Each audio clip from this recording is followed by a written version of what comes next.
Hi எல்லாருக்கும் வணக்கங்க. Welcome back to my channel தியாவும் நானும். இந்த வீடியோவில் நம்ம வீட்டில் இந்த ஊறுகாய், ஜாமு, அப்புறம் சாஸ் இதெல்லாம் வாங்குவோம்ல, அதை எப்படி சுலபமாக ஈஸியாக க்ளீன் பண்ணலாம் தாங்க பார்க்க போகிறோம். அதுக்கு பார்த்தீங்கன்னா ஃபர்ஸ்ட் வந்து ஒரு பாத்திரத்தில் தேவையான அளவுக்கு தண்ணி விட்டுக்கிட்டேங்க. தண்ணியை நல்லா கொதிக்க வச்சுக்கலாங்க. கொதிக்க வச்ச அந்த தண்ணியில் அளவுக்கு சோடா சோடா மாவுன்னு சொல்லுவோம்ல, பேக்கிங் சோடா அது போட்டுக்கிறேன். ஒரு 2 மூடி அளவுக்கு வினிகர் ஊற்றிக்கிறேங்க. சிந்தட்டிக் வினிகர் தான் நான் இன்றைக்கி ஊற்றிக்கிறேன். நீங்கள் உங்ககிட்ட இருக்க வினிகரை ஊற்றிக்கோங்க. அதில் ஆல்ரெடியே நான் வந்து இது வந்து நெய் வாங்கின பாட்டிலுங்க. ஃபுல்லாக அது வந்து ரொம்ப ரொம்ப பிசு பிசுன்னு இருந்தது.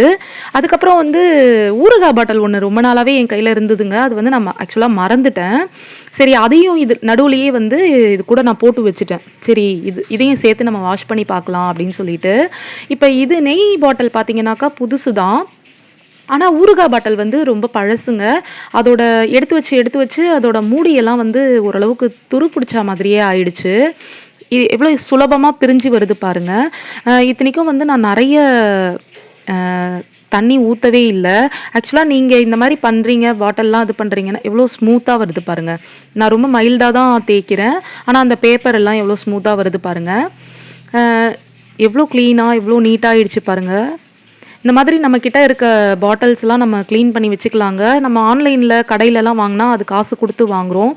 ஆனால் ஆக்சுவலாக நம்ம இந்த பொருள் ஊறுகாவோ நெய்யோ நம்ம வாங்குகிறோன்னா இந்த பாட்டிலுக்கும் சேர்த்து தான் நம்மக்கிட்ட காசு வந்து கலெக்ட் பண்ணுறாங்க அவங்க. அதனால் அதை வேஸ்ட்டாக நம்ம தூக்கி போட வேண்டாம்.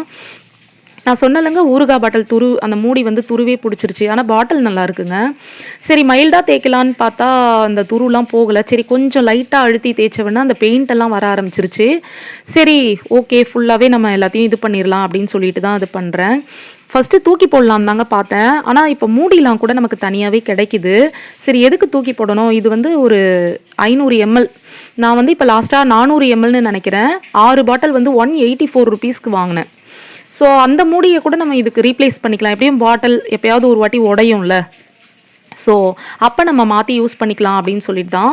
எவ்வளோ துரு பாருங்கள். அந்த ரஸ்ட்டெல்லாம் போனதுக்கப்புறம் எப்படி இருக்குது பாருங்கள். இப்போ நல்லா ஃபுல்லாக க்ளீன் பண்ணிடலாம்.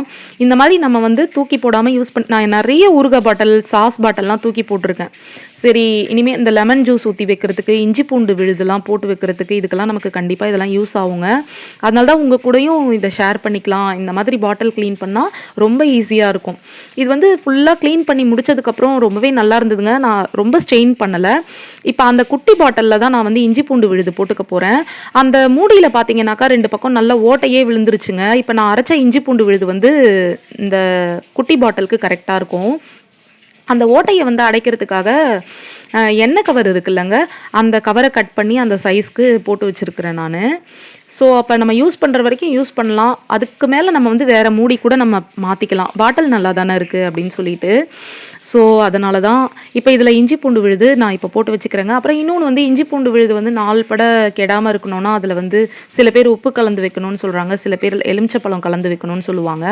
ஆனால் என்னை பொறுத்த வரைக்கும் நம்ம போட போகிற அந்த இஞ்சி பூண்டோட அரைக்கிற இஞ்சி பூண்டு விழுது பார்த்திங்கன்னா நம்ம ஒரு 5-6 தடவை எடுத்தாலே காலி ஆகிடும். அந்தளவுக்கு நம்ம அரைச்சி வைக்க போகிறது கிடையாது. அதனால் அதெல்லாம் வேண்டாம். நம்ம அப்படியே கூட வச்சுக்கலாம். எப்படியும் நமக்கு ஒரு 10 நாளில் அது காலி ஆகிடும். 10 நாளுக்குள்ளவே காலி ஆகிடும். அதனால் அது நமக்கு தேவைப்படாது. அதனால் நான் அப்படியே ஸ்டோர் பண்ணி வச்சுக்கிறேன். மேபி நம்ம நிறைய அரைச்சி வைக்கிறோன்னா அந்த டிப்ஸ் நம்ம ஃபாலோ பண்ணி பார்க்கலாம். எவ்வளோ சூப்பராக ரெடி ஆகிடுச்சு பாருங்கள். கொஞ்சம் கூட எண்ணெய் பிசுக்கு கிடையாது. அதுக்கப்புறம் அந்த நெய்யோட ஸ்மெல்லும் வரல, அந்த ஊறுகாவோட ஸ்மெல்லு சுத்தமாகவே வரல. நிஜமாகவே சுத்தமாக வரல. ஏன்னா நம்ம வந்து அந்த சோடா மாவுலாம் போட்டிருக்கோம்ல, அந்த பேக்கிங் சோடாவோட தன்மை பார்த்திங்கன்னா அந்த ஸ்மெல்லை வந்து அப்சர்வ் பண்ணி வெளியே தள்ளிடும். ஸோ அதுக்கு அந்த தன்மை இருக்குது. அதனால் ரொம்ப க்ளீனாக நீட்டாக ரெடி ஆகிடுச்சுங்க. கண்டிப்பாக இது உங்களுக்கு யூஸ்ஃபுல்லாக இருக்கும்.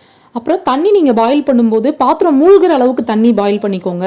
இந்த வீடியோ பிடிச்சிருந்ததுன்னா லைக், ஷேர் அண்ட் சப்ஸ்கிரைப் என்னோட சேனல். தேங்க்ஸ் ஃபார் வாட்சிங்.